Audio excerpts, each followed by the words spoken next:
Hello and welcome to the debate. I'm your host Sana Makbool with you at PTV World. In today's show, we will be taking a look at the political and economic situation of the country, something unfortunately that seems to not be the focus of attention considering the evolving political dynamics within our country and the kind of chaos that we have seen in this domain since the start of the year. Unfortunately, that has had a major impact on our economic conditions, and on top of that, the devastating floods that have hit the country have also contributed to the economic deterioration. And of course, there have been very tough measures taken by the government with regards to serious economic decisions. However, so far we've seen that there is a lot that is perhaps beyond Pakistan's control that is also impacting Pakistan and will continue to do so. According to the IMF forecast, the global GDP growth is also going to be far less than what was estimated into 2022. They're putting that now at 2.7%, which is of course much less than the 3.2 earlier estimated. There is, of course, also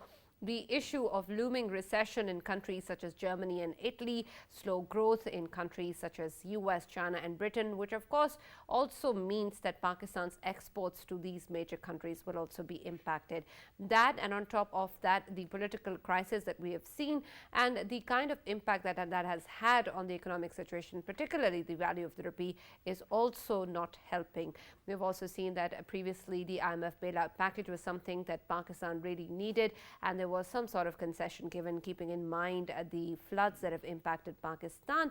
However, despite that, we see that perhaps the conditions that we see right now are far worse than that, and we need a lot more in order to take the situation under control.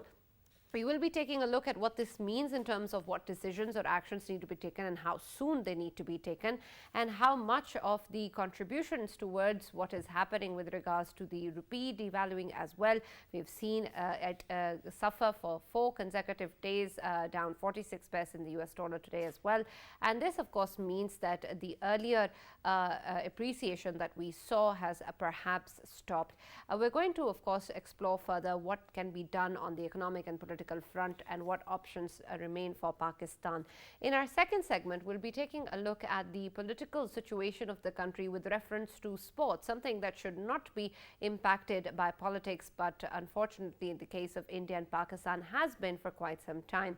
Unfortunately, we've seen that as before, there has been a decision that has come out from the BCCI in India saying that Indian cricket team will not be traveling to Pakistan for the Asia Cup that Pakistan is going to be hosting next year, and that a neutral ground has been decided, which is not unprecedented according to them. Earlier, it seemed that perhaps there was a good news coming in with regards to the decision of the Indian cricket team traveling to Pakistan, and that perhaps that this particular breakthrough will be achieved next year. However, that doesn't seem to be happening. The BCCI puts this towards the government and says that in fact all such approvals come in from the government of India, and it is through them that this has also been processed, and unfortunately that has not happened. We, of course, have not had a bilateral engagement with India since 2006 as well, and this means that a lot that could have happened with regards to both sporting teams has not happened and does not seem to be happening in the future as well.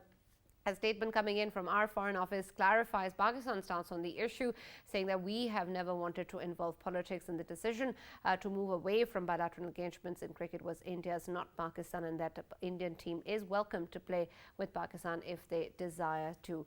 And this, of course, means that we need to further explore in terms of the kind of conditions that have been put in with regards to sports activities within India and how the political influence still continues to impact this and more. For this and of course other stories, we've been joined in the studios by Farooq Batafi and Raja Faisal, both senior analysts, and we've also been joined online by our experts, Dr. Niaz Murtaza, who's a political analyst, and Dr. Khaqan Najib, former advisor, Ministry of Finance and economic expert. Thank you very much, gentlemen, for being with us today. Let me start with you, Dr. Khaqan. When we consider what is going on economically, of course, we keep hearing some sort of mixed reviews, and there have perhaps been some sort of fluctuations that give us some hope at around some time, but then there are others which take away a lot of it. And when we try and understand what is going on, it seems perhaps difficult for the common man to explore what really is going on, considering the high raise in bills, in the amount of expenses, in the prices of daily items that they keep on saying. And it seems that for the larger public, Pakistan is nowhere near any sort of positive progression on the economic front.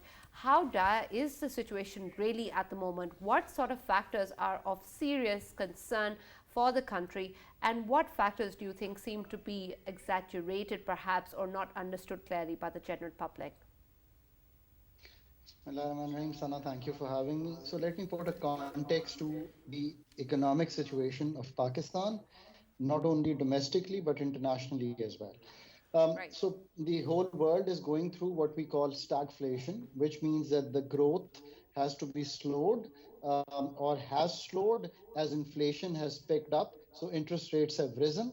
This was at a time when we are seeing a Ukraine conflict, which gave commodity prices to be very high and supply side to be on the lower side or crunch. So this is the global picture. In that, a lot of monies have also flown from the multilaterals and the bilaterals towards the Ukraine. So there is a donor fatigue as well that we are facing. So this is our international scenario. Pakistan was in a balance of payments challenge for the last many months. Just to give you an example, our foreign exchange reserves sometime last year in August were at about $20 billion with the State Bank of Pakistan. Today are at about $7.5 billion with the State Bank of Pakistan. And this is after the IMF money of about 1.17 billion that has flown in. Now, Pakistan's quagmire can easily be understood if we just look at one aspect, and that is that the country has gone through a severe dollar liquidity crunch. One of the key reasons is that the delay in signing the IMF program. As you know, in March, we were supposed to complete a seventh review. Lo and behold, it got completed on 29th of August, and that we had to couple two reviews. In that, the multilateral flows slowed, and after that, we hit the floods where our needs increased, and of course, some of the crops and the other damages that the country undertook. Now, this is like a perfect storm any economy could be facing with the external scenario, the local scenario, the flood scenario, and you can top all of that with what you call an uncertain political landscape as to how the country would be proceeding in the coming months. By no stretch of imagination is that an easy task to navigate. What we have done successfully is good to sign an IMF program. What is required is for us to remain in an IMF program. I keep saying this, I've done two programs for Pakistan, even this one and the last one, that IMF as an anchor is a must for Pakistan, whichever government is in power, if we don't want to go the Sri Lanka way, Route. which Yeah. is, to get into a crisis situation. Right. So Dr. from Zab, here on, yeah, please go ahead, sir. Finish the thought, sir. yeah, just the last thought is that from here we need to, besides the IMF program, really ensure that the kind of damage we've taken on the flood is not only mitigated domestically by the changes that we need to make, but also by the international community who needs to make sure that it can't be that we have a UNGA appeal of $860 million and we are only getting less than $100 million till now. So that's the Right. overall picture, I think. Right. Dr. Zab, since before you actually spoke about Pakistan's picture, you were talking about global scenario and you were talking about stagflation that might be haunting the world at this moment. There seems to be, when it comes to inflation and when it comes to the kind of strange economic activities that we are seeing at this moment, dollar appreciating all over the world, and then prices of commodities also rising and rising all the time.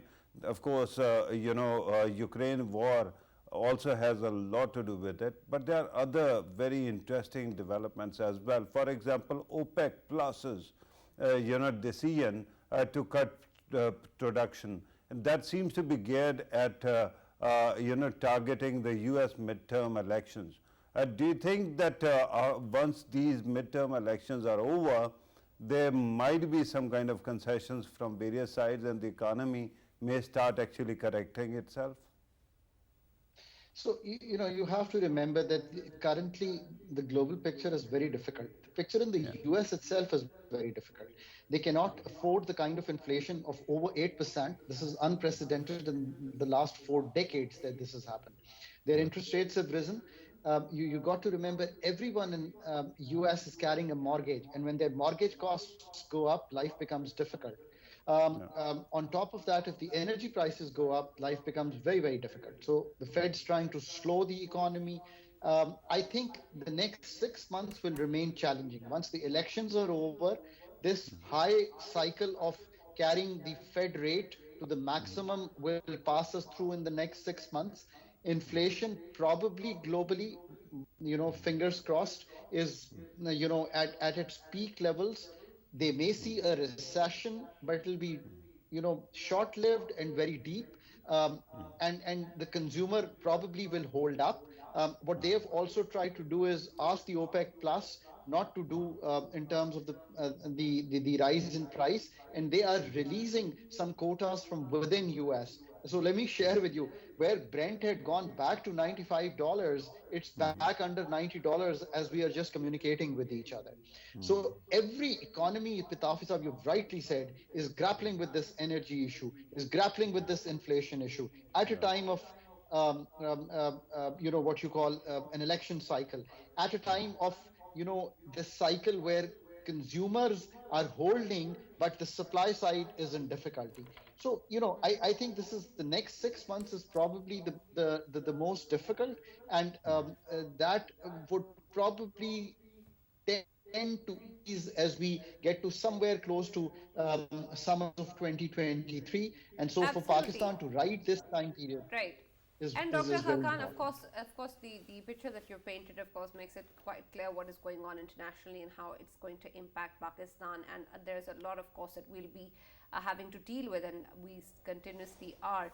But Dr. Niaz, when we take a look at this and the kind of issues that have been pointed out by Dr. Hakan and the kind of timeline that he's talking about with the next 6 months being of utmost importance, it seems that perhaps politically also the next few months seem to be quite important, and they keep on fluctuating and contributing towards the economic instability as well. We are nowhere near to any sort of political stability. In fact, perhaps it seems to be deteriorating even further.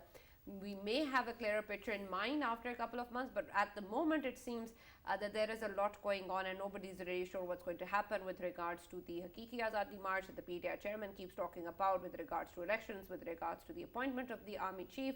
And all of this, of course, is adding to this uncertainty and extreme polarization that continues within the public. When we have all of this going on, and then internationally, the kind of serious economic changes that are contributing to Pakistan's economic conditions, plus the devastating floods, how exactly are we going to be able to proceed further, since no consensus seems to be on the horizon? Well, I think this is the first time that so many different kind of problems have come together. There's the economic side, which started sometimes last year.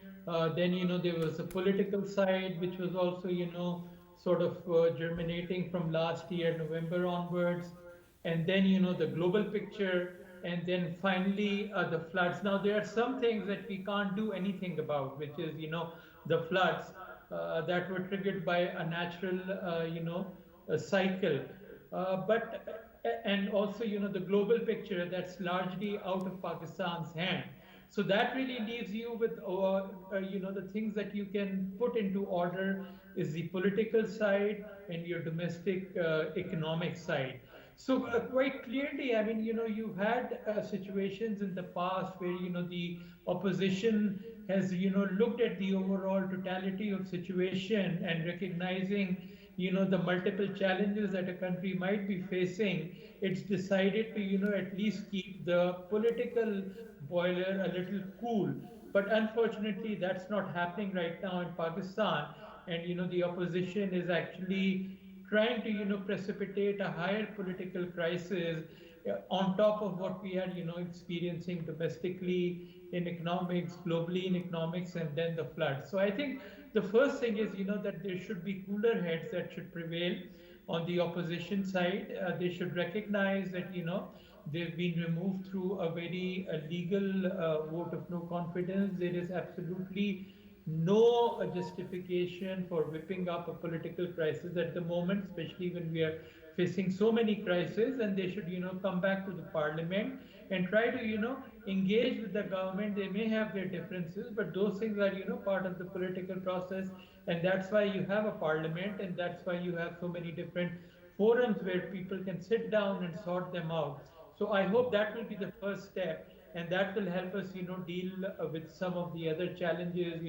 Even the floods. A lot of the domestic energy is being taken away from a comprehensive response. There isn't proper coordination between the federal government and the provinces, and then there is also the fact that there is a terrorism problem that's also creeping up in Swat Exactly. and other parts of Khyber Pakhtunkhwa. And again, it's suffering because there is no coordination between the governments. Exactly. Dr. Niaz, you have rightly pointed out, and of course, you have highlighted the first step, what the step should be that everyone needs to obviously realize that these are the challenges, of course, economic challenges, then political challenges, there, plus floods, and then we are facing, terrorism as well. All of these challenges, don't you think that right now it is the a time for all of the political parties to reach to a consensus that can be a political consensus with attachment to the economic consensus? And if so, if such type of consensus are reached by the political parties, do you think that we will be able to cope with the economic challenges, the coming up challenges, all of the challenges, sir? Well, at least there will be a focus from the federal government. It will not get blindsided or diverted by, the political challenges. Because obviously, it becomes much more difficult to take tough economic challenges if you're also facing, a hostile opposition, which is trying to make life tougher and tougher for you. And on many fronts, I think, we spoke about all these different challenges that have crept up. But at the same time, there is also some silver lining. Our relationships with, Western donors are much better than they were about 7 or 8 months ago with the IMF, with the US, with the World Bank. Things are much better. We have much better, communication with them. Also on, FATF, we might be getting a good news within this month, so that should help economically too. So if that can also be, helped further by improved ties domestically, then obviously it will become much more difficult to deal with the remaining challenges, which is the floods, and then your domestic economy, and as well as the global economy. So obviously, anytime the politics is the bedrock of everything else. So your Right, political absolutely. But of course, Dr. Niaz, we want to also understand whether or not we have the margin for that happening at the moment, or whether or not there is any direction even proceeding towards that. Farooq, when we look at this particular situation and the kind of political dynamics that are going on right now, there is of course a lot of shoulds in terms of what needs to happen and what is expected of the political leadership and the rest to do in order to save the country. But at the moment, none of that seems to be happening, and there doesn't seem to be any possibility also. Considering that and excusing that from the equation, and when we look at the way that the international dynamics are moving forward, and with regards to the floods within the country and the current economic situation, do we really have enough time in terms of taking action? Do we have another few months to be able to work towards this? Because we're nowhere near, of course, any sort of a political dialogue. So at this moment, with what is there in terms of what Pakistan is facing and the kind of options that we have on the table, what is our best possible scenario? Right, Sana, and that is a very important question. Let me actually start by actually praising the Prime Minister of Pakistan, who was in Balochistan yesterday, and there he actually visited various flood affected areas, and he ordered the watering of the places which still have water, right? It seems that the entire country, at least the elite and all the influentials or newsmakers, have forgotten that 33 million Pakistanis are homeless or badly affected by floods, and because of that they might be suffering from diseases and hunger as well. When you have that kind of situation, I mean, usually one would actually, if one would one were to actually open history books, one would actually end up finding more revolutions at that time. But sadly, because South Asian subcontinent's 5,000 years of history doesn't give you one example of a proper revolution, so one actually can very comfortably give up the hope of any kind of social change in a way that people are empowered. But when you look at the state of affairs, we have over 50 channels now, news channels. Just open any channel right now, and see how many of them are discussing anything but Imran Khan Saab, anything but agitation on streets, right? Or possibility of that, or perhaps then army chief's appointment. I mean, what do these things have anything to do with the common man on the street? Nothing. And yet we keep on doing it. So I don't get a lot of hope when I look at these elites of the country. I gave you one exceptional example, that was prime ministers, but I don't think many people are really bothered about the poor of the country that are displaced, what exactly they are doing. So in the end, if I were to take stock of the enormity of the challenges, I would say forget any kind of elections in coming days. Just focus on fixing the economy and feeding the people who have been badly affected at this moment. But will that happen? I think that your this sand castle in the air, this castle in the air built by your elite is such that it will keep on destabilizing the political discourse, and in the end people will continue to suffer. Yeah. That is, of course, unfortunate. And Faisal, I'll come to you, but let me just go back to Dr. Haqqan with regards to, of course, the economic conditions. And when we take a look at what is going on and the kind of suffering that people are going through, this, of course, is cause of a lot of worry and concern, and in terms of what the people will have to deal with and are currently also dealing with, and how worse can the situation be, and what is going to happen, who's going to take care of them. There is, of course, there was some sort of hope when there was a change in the finance ministry with regards to the appreciation of the value in rupee as well. And the new finance minister also kept on emphasizing that perhaps this is his priority in terms of bringing the dollar less than 200, the rupee less than 200. But when we take a look at this particular scenario and the way things have been evolving, considering the international dynamics, it seems that perhaps that change was short-lived, and that is not something that we're experiencing at the moment. And whether or not we're going to be able to sustain that or actually achieve those goals is the real question that perhaps will be answered in a matter of time. But when we take a look at this particular issue, and then of course the kind of measures or actions that are needed by our finance ministry as well, is there something you think is in Mr. Ishaq Dar's pocket that can be brought out, that can help resolve what is going on? Because it seemed earlier perhaps that he's going to bring some sort of magic wand to the equation and help resolve the issues. But right now people are really concerned and they really want to see what's going on. I believe Dr. Haqqan perhaps is not with us, so Dr. Niaz, if you can also shed some light on this and help us understand whether or not we can move forward with this. Unfortunately, I don't think Dr. Niaz is also with us. We've lost contact with both of our guests. But Farooq, why don't you take this one? Actually, I wanted to first ask Faisal to get whatever he wanted to say out of his system. With your permission, if that is allowed, Madam Speaker, absolutely, let him speak.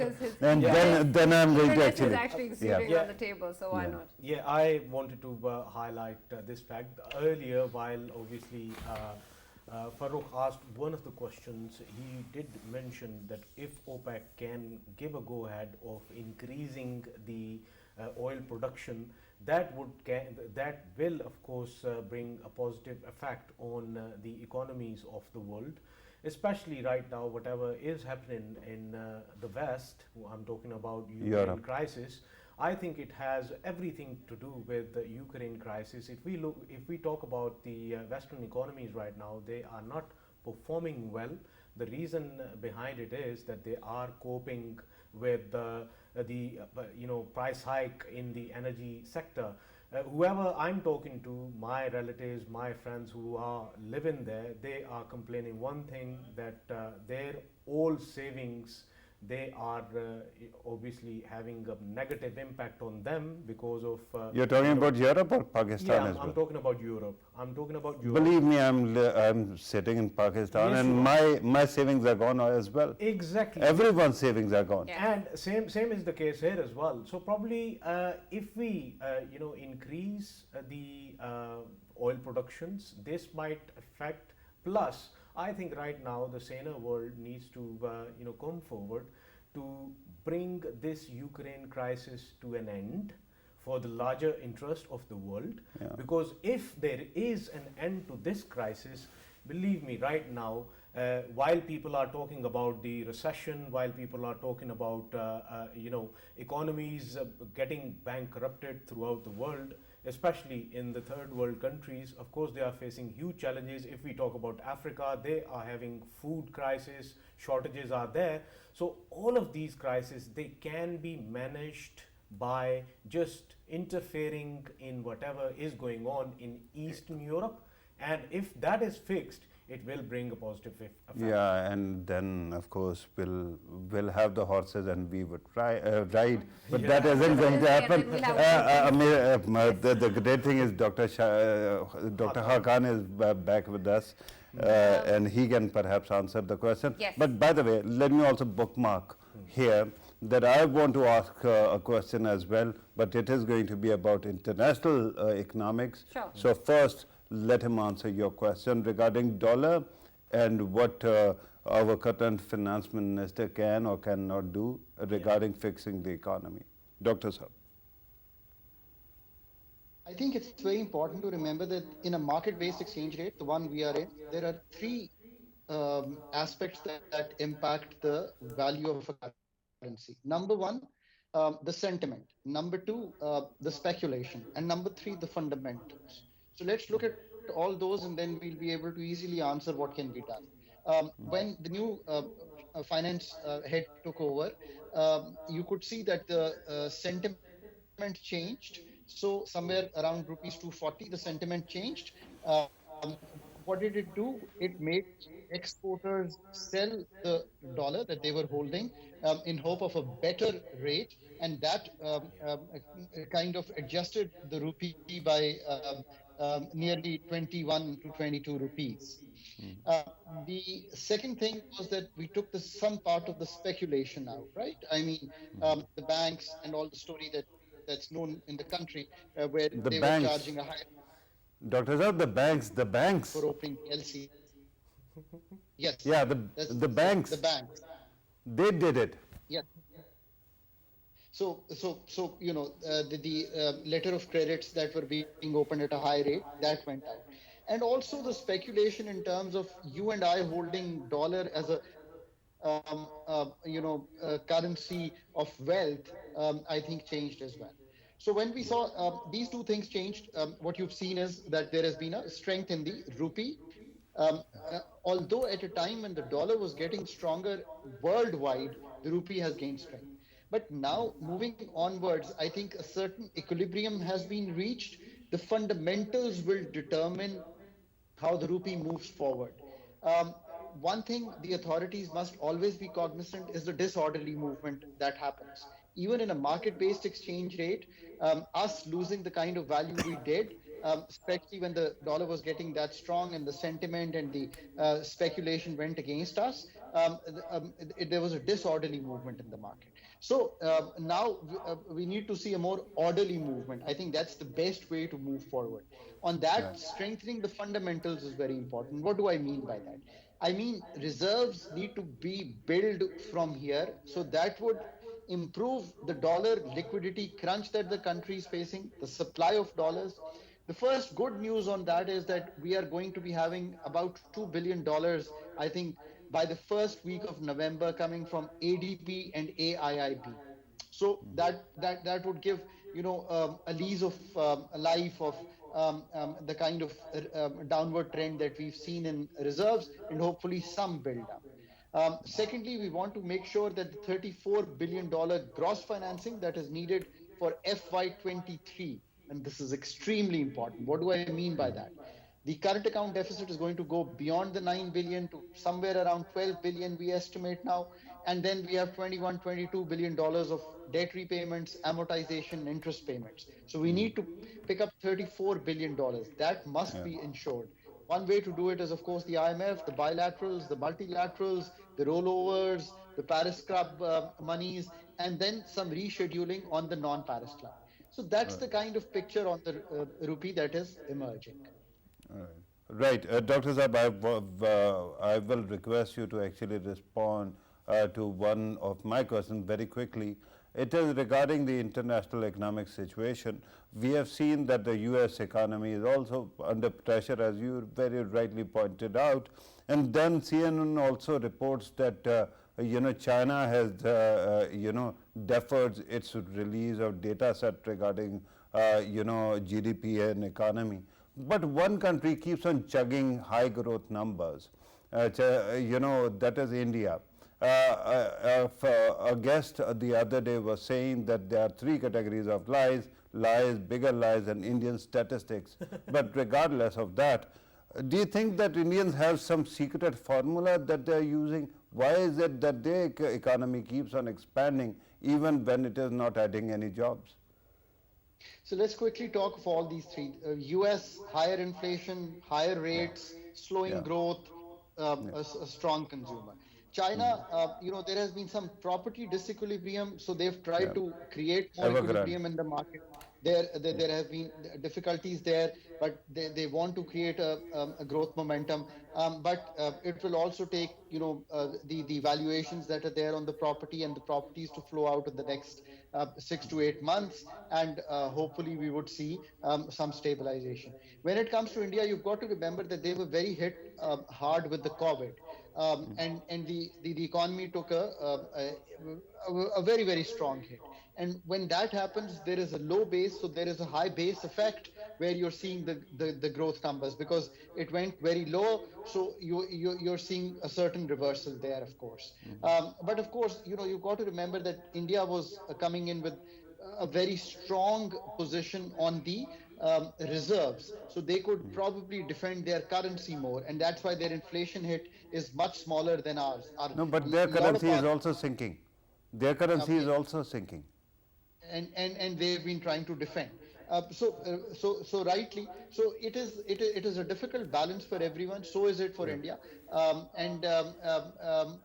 What one hopes is that in the coming months, this whole global equilibrium will result in a more adequately and orderly paving out of what we've seen, a stagflationary environment Right, throughout absolutely. Let us quickly go to Dr. Niaz as Niaz. well, and you can add to that, Faisal. Dr. Niaz, when we take a look at this situation and then see what is going on at home, do you think that considering what is happening politically and economically, we will be able to remain in the IMF bailout package, as well as Dr. Hakan was earlier emphasizing is important? What sort of factors do you think can contribute to this actually also being impacted? And then with regards to the kind of pledges that we have received in terms of the UN flash appeal with regards to the floods, it seems that perhaps a lot in terms of what is going on politically is also impacting the kind of efforts that are going into actually collecting this amount. Considering the importance of this equation in our economic situation and how that's going to contribute, and the fact that this is not being paid as much attention as it should, how do you think moving forward we'll be able to proceed with the kind of help that is needed in order to help us come out of this crisis and to deal with the kind of issues that we are facing in the aftermath of these devastating floods? And Dr. Niaz, if we obviously talk about the current situation of our agriculture, looking at the floods, of course, we know that it is going to be a mammoth task for us for next year to cope with our food needs next year, sir. Are we ready as Pakistan that we will be able to cope with it? If not, what do we have in plan, sir? Well, I mean, if you look at the overall situation, we have a serious shortage of dollars. So, for the economic situation, the most immediate solution is that there have to be some inflows of dollars from bilateral and multilateral sources.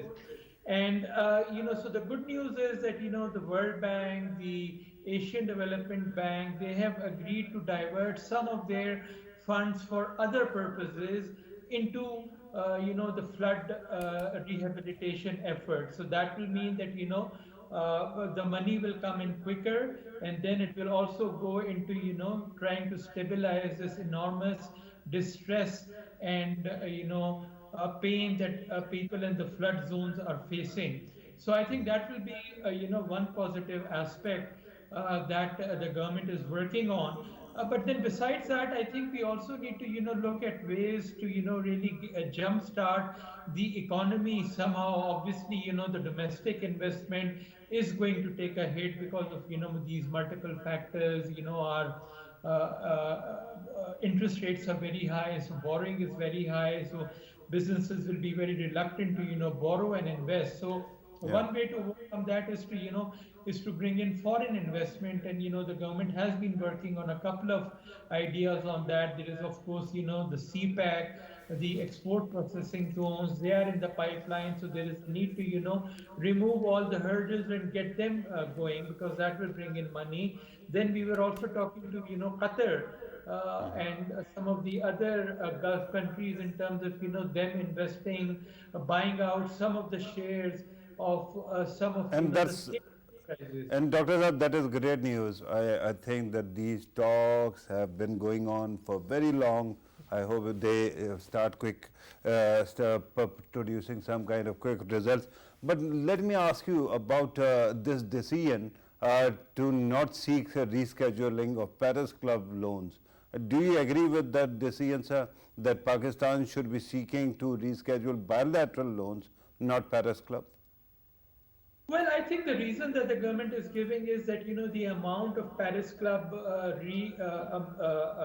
rescheduling that can be done is fairly small. It's just about $1.2 billion, whereas the much bigger amount is on the non-Paris side, which essentially means the Chinese loans. Mathematically it may make sense, but then even $1.2 billion, given how precarious our reserve situation is, just $7 billion, even $1 billion does make a lot of difference. And then there is also the politics of it. If you want to approach China for rescheduling, it might feel more comfortable doing it if it also sees the Paris Club also doing it. So I think it makes sense to keep trying it on both sides. The ones that you cannot reschedule are, of course, your commercial debt. Right, absolutely. Thank you. Thank you very much, Dr. Niaz Murtaza and Dr. Hakan Najib, for joining us. Unfortunately, that's all we have time for.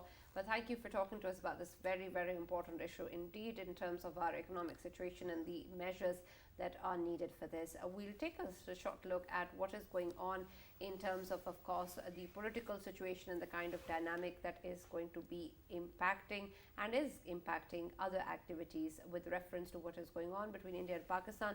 Major League Cricket, of course, has been bearing the brunt of the political dynamics between the two countries. Unfortunately, we haven't seen a bilateral engagement since many, many years between the two.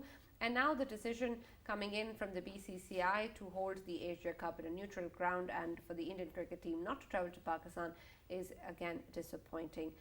Faisal, when we consider all of this and of course the way that the BCCI is putting this on the government of India and their approval needed for such processing done, it seems quite unfortunate but perhaps expected of the Indian government to be involving sports and politics and merging the two together, which is not something that should have been done.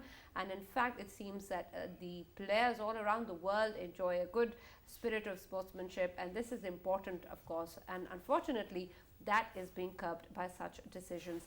It is of course a blow to the fact that when we move forward with such tournaments, this is not happening as it should, but also in terms of the own cricket team, it of course should also have an impact on that. Why isn't this being taken into consideration? Sana, very good question. And if we talk about the Indian team, obviously it's one of the best teams in the world, cricket team they have. And of course, Pakistan always wants India to play in Pakistan, and that's how it should be. The politics should never interfere when it comes to sports. because if we talk about sports, sports is something that should be joining the countries rather than, you know, creating more hurdles and distances between both. I mean, we know that in recent times, majority of the countries, they used to be concerned about the security in Pakistan. But now, of course, we know the British, English team, it came to Pakistan. Then all of the major teams, they came to Pakistan, they played in Pakistan, and they faced no problems at all. And of course, Pakistan has been, you know, we have been seeing PSL taking place in Pakistan, and all of the players from throughout the world, they have been coming to Pakistan, and we never had any security concerns anymore. So if somebody and that quite points out, obviously is not yeah, the reason. if somebody Of points course not. out that this might be the reason, well, it is not a reason anymore. I The don't think second, they're fooling anybody with it. yeah, I think it has everything to do with the politics, especially, I mean, whatever we're seeing in India right now. Of course, elections are approaching in a couple of states. So, what they want to do is they want to play it like for the politics. And once the elections are over, maybe we can expect sanity from Never. from the Indian government. At Never. least I can hope for Not this one. for the better cricket. Obviously, they should go for it. But if they don't, then we know that they are playing politics. They are not interested in you know, promoting cricket. They are not interested in. I mean, BCCI is one of the mightiest and richest you know, boards of cricket of the world. So they should be sane enough to make their own decisions rather than, you know, going through the Modi office, which Right, but- always we have seen And that his, that's something you that know, I want to talk a bit more about, considering, of course, what the Yeah. BCCI is saying is that they're putting everything on the fact that this remains on the approval of the government Yeah. of the countries, and perhaps that may be so. But Farooq, when we take a look at the situation, it's in a way being it's restricting what can or cannot happen in terms of tournaments regarding different sports and cricket also. And when we take a look at such decisions, shouldn't they be perhaps more involved, or more the factor in of such political games being played should be something that the board or international community can take into account? Is there no way to be able to process or engineer that into the way that such tournaments actually take place on an international scale? Because it's not just at the end of the day about two countries or two countries' decision with regards to their political engagements, but it's also about the sport, the spirit of the sport, and the way that the community or the international team players want to interact with each other, and what should not be part of the ground rules. Right. Before I actually answer that question, let me compliment my matchless friend Raja Faisal for reminding me. His shoulda, woulda, coulda actually reminded me of my ethics professor, you know, who used to tell us how the world can be fixed. Of course, the world is not fixed, right? Earlier, when you were actually talking to Faisal, you said, Sanand, who are they kidding? And I think that I should repeat the question by being, you know, focusing inward. Who are we kidding? This is a country which has literally gone petty. You know, pettiness, thy name is Narendra Modi's government. We have seen that they actually lobbied to put together Big Three to actually stifle Pakistan's cricket. This is the lot that kept on saying that if you want money in cricket, then you are not going to go and play with Pakistan. This is a country that has been fomenting terrorism in Pakistan. And then citing that as an excuse not to come over and play in Pakistan. This is a country which actually, many think that when Sri Lankan you know, team was attacked, at that time their agents were also working in cahoots with the terrorists who were attacking them, and then they actually cited that to try to isolate Pakistan. Do you think that they are going to play with you? I don't think so. I think that they will keep on displaying their pettiness, and unfortunately India is a great country, it has great population, but sadly you are whom you choose to rule you. and that's why their country has gone bonkers, and they will keep on doing this. I wish they would stop, because at this moment they are hurting themselves, they are not hurting anybody else. When we were talking about economic numbers earlier, Sana, again, everybody you talk to, even their own, an Indian American, a chief economist of IMF actually kept on saying that they're massaging their numbers. They keep on doing that. India is fooling no one. They are killing Mother India, so to speak. And while they do it, they of course try to bring Pakistan down as well.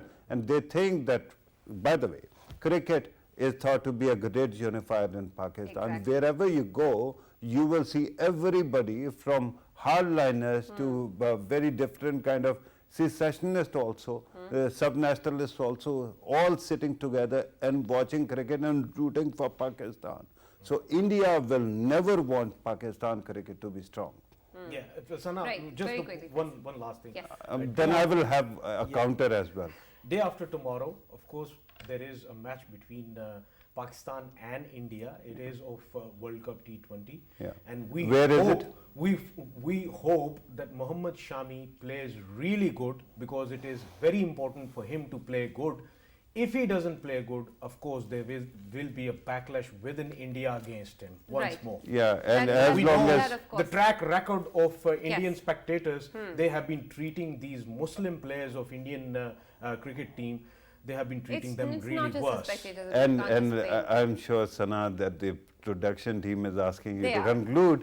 Yes. But let me very quickly say that while Faisal can hope whatever he wants to, till Narendra Modi is in India and he is ruling the country, I'm not going to treat India as a country. There's going to be an India-shaped hole in my imagination. And I Right. think that even if you play, we are playing with phantoms. Right, and that is unfortunate, considering, of course, how much we all love cricket, and of course the people in India do so as well, and we also all love to watch the matches and the kind of displays of affection that we get to see between the two sides, and that of course is unfortunate, because some of our great legends are friends with each other, and it's unfortunate that the government of India has chosen to deprive them of this friendship and brotherhood, and of us of this valuable show of empathy and brotherhood, which is of course essential in sports. And we hope that we get to see some change, but unfortunately there seems to be no sign of it. See you